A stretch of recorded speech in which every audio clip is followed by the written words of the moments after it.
This next story I found incredibly interesting, and I actually have a question to posit that we didn't talk about earlier today, but this is going to be a serious, serious discussion in the realm of AI related to content creation, related to ownership. Okay, so there, you've been briefed. AI generated imagery is going to be replacing clip art as Microsoft adds DALL-E to its Office suite. For those who don't know what DALL-E is, it's been all the rage on meme generation and what's the funniest thing that I can posit to, or the funniest situation that I can create, like Worf doing the weather instead of Al Roker. Like you give it a situation or a character or a combination of the two, and it will generate images that are reminiscent of those situations. And the accuracy in which it can generate those images has been going up exponentially, and that's putting it very lightly, over the last 6 months. Is Worf doing the weather the funniest thing you could think of right there? It really was. It really was. It really was. Well, okay. Yeah. Now that that's cleared up, back on track. Right. You got something better? No, I wouldn't have taken a shot. Okay. Yeah, I took a shot. It didn't land. You didn't have to point it out. Yeah, I'm sorry. It just was very specific. Very specific. You have to give it specific criteria.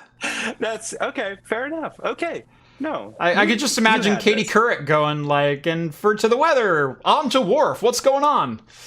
And he's standing in front of all the people holding signs on the Today Show. And yeah, I had the whole situation mapped out in my head, and it didn't land. I thought this was a safe place to rough sketch stuff. It is. I'm working on it with you right now. You're terrible at this. Well, you're not helping. All right. So, the implication of this is that instead of browsing 1,000 clip art images inside of Microsoft pre-curated one art style catalog, or buying 20,000 clip art images from that $10 CD in Walmart, boy, am I really dating myself now? Like, how many references is that? That you would say, hey, I need an image of a wedding cake. Gosh, give me a situation. Let's Mad Lib this crap. What, is this Sunday night improv at the Comedy Cellar now? Yes, it suddenly is. I'm just going to open DALL-E. Can't even use the reference that I thought of right there. Let's see. Worf on Great British Bake Off. Run. There we go. So let's say I needed a clip art image of Worf in the Great British Bake Off because I had this, astounding Star Trek talk I was going to give about the culinary teachings of 24th century Earth.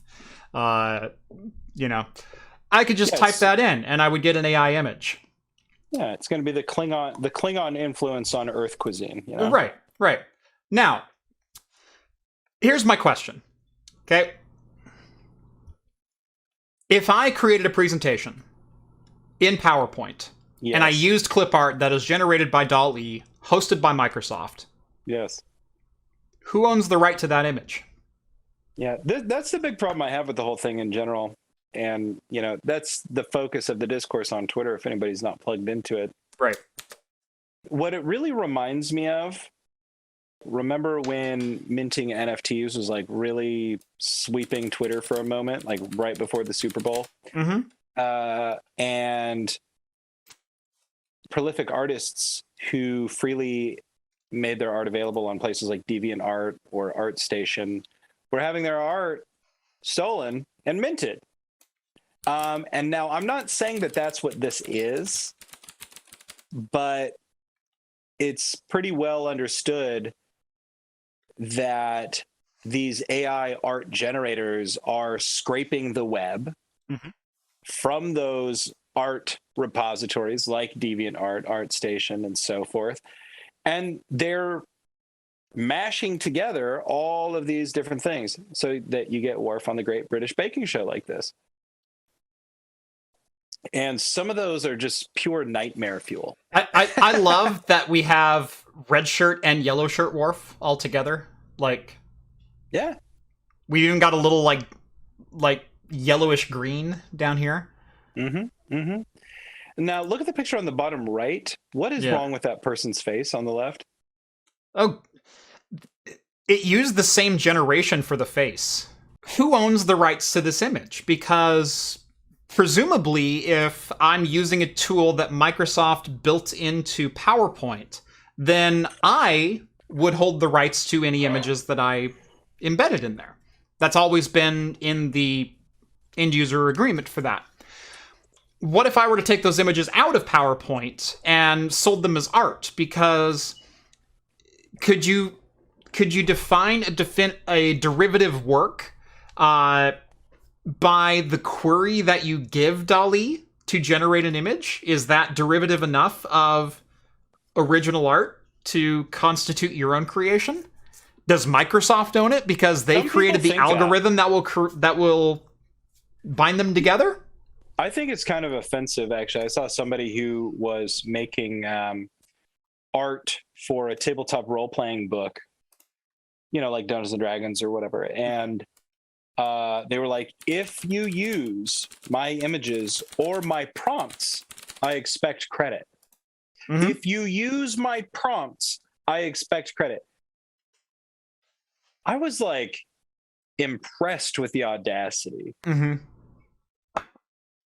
I like, it's easy for me to take a stance. I think that the whole idea of AI generated art is very cool, but I find that the way that the normies are using it, quote unquote, right, to be like offensive, you know, like I think you and I understand, and the people watching the show understand how it is generating this art, and we understand the limitations, and we understand the value and the perimeter of what it is. And as people who have to use rough graphic design skills on a daily basis, like we understand that there's a high value on something like what DALL-E is capable of doing.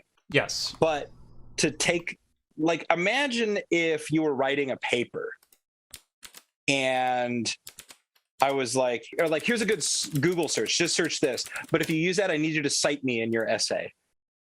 You know, like, you use my Google search, bro, I need credit for it. Like, get out of here, you know? Yeah. That's what it sounds like. Right. And it's not that far away from that. Is the query itself copyrightable? We'll find out. And I guarantee all of us, no matter what side of the debate we are on for this, are going to be disappointed. Yeah. When you're trying to equate your prompt to like a person like moving a brush or whatever it is that they're doing, like, that's embarrassing. Yeah. That's embarrassing. Right. Like, I'm not going to be I'm not going to be over here and be like, well, you know, there's no soul in DALL-E art. Because I've seen some like really impressive like pieces that were generated with these things, and they are cool and they are inspiring. They really get your imagination moving. And if you're using them in that way, like really to get your imagination burning and on fire for whatever project you might be using, like, kudos to you. That's a really good use for something like this. The universe of art and visual art is at your fingertips. Yeah. But if you're going to try to replace every living artist on the face of the planet with this, like, I'm just embarrassed for you. And not because what DALL-E and all of these other things, like what's it, like Midjourney or whatever, it's not that they're incapable of making moving things, but it's just, again, it's the people that are using it. They're like, I've replaced all living artists with my prompt skills. And they'll say that. They're like, it's a skill.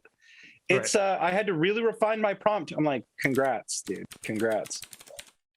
Rom says, according to current laws, that AI-generated art, no one can actually own it.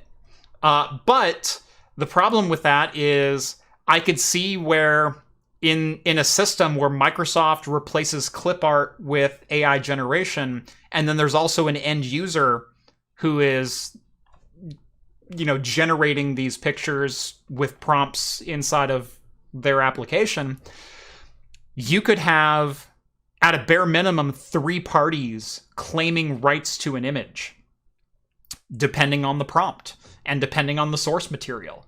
Is Microsoft feeding it only Creative Commons based assets? In which case, and even from that, Creative Commons has attribution licenses for using segments of their image. Can you feed those images into the algorithm? Or is that an acceptable input?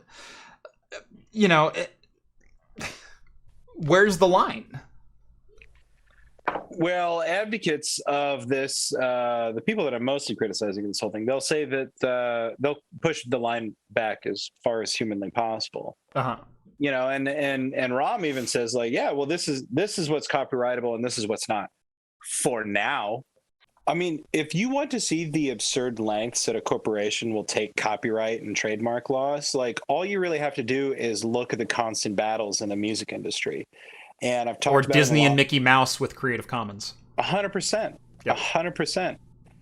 I mean, that's a prime example how Disney has basically manipulated copyright protection in order to keep Mickey in house. Like, it's kind of ridiculous. And if anybody's interested in how this shakes out in the music industry, look at Adam Neely's YouTube channel. He does a lot of really good analysis on this, and he'll look at big cases, and he will go in and analyze the music and the legal strategies used and be like, what are they saying here? This is what the legalese is saying. Like, they're trying to copyright this melody, but under the verbiage that they're doing, the melody that they're copywriting is actually also this melody from the 1970s, and this melody from the 1960s, and this melody that, you know, like Barry Manilow originated or something. You know, I'm just making that up. Right. But it's like he shows the absurdity of it by using their own language against them. But those are the lengths that they'll go.